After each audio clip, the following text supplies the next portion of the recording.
महामुनि वाल्मीकि का विवरण है कि वनवास जाने से पहले जब युवराज राम अपनी पत्नी को समझा रहे थे कि वन राजकुमारियों के लिए नहीं बना है, तो वे बोली, मुझे मेरी माता ने ये कहकर विदा किया था कि तुम अपने पति की छाया हो, अतः मैं आपसे अलग हो ही नहीं सकती।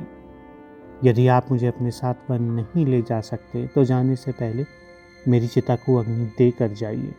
कई वर्षों बाद वनवासी राम चित्रकूट में अपनी कुटिया के बाहर भी अपनी पत्नी से क्षमा प्रार्थी थे। मेरे कारण तुम्हें कितना सहना पड़ रहा है, इन कंकड़ों और कांटों की ही पीड़ा दे पाया हूँ मैं तुम्हें सीते। वैदेही बोली, आप राजा बन जाते तो आप प्रजा के हो जाते, इस समय प्रभु केवल मेरे हैं।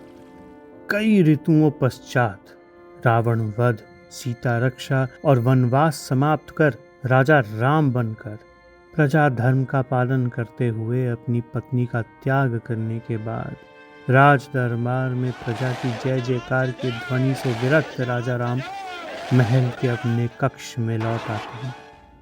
स्वर्गे अपि च विना वासो भविता यदि राघव त्वया मम नरव्याघ्र न अहं तम अपि रुचे। हे नरश्रेष्ठ राघव, यदि आपके बिना स्वर्ग में भी रहना पड़े तो मुझे वह भी पसंद नहीं है। न देवी तव दुखीन स्वर्गम अपि अभिरोचते।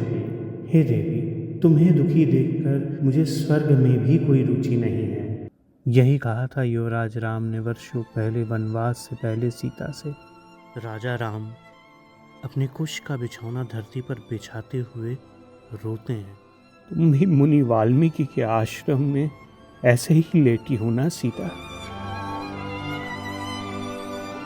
रामायण केवल राम रावण और एक युद्ध की कथा कभी नहीं थी। रामायण तो प्रेम की एक महान गाथा है, सीता और राम की प्रेम गाथा।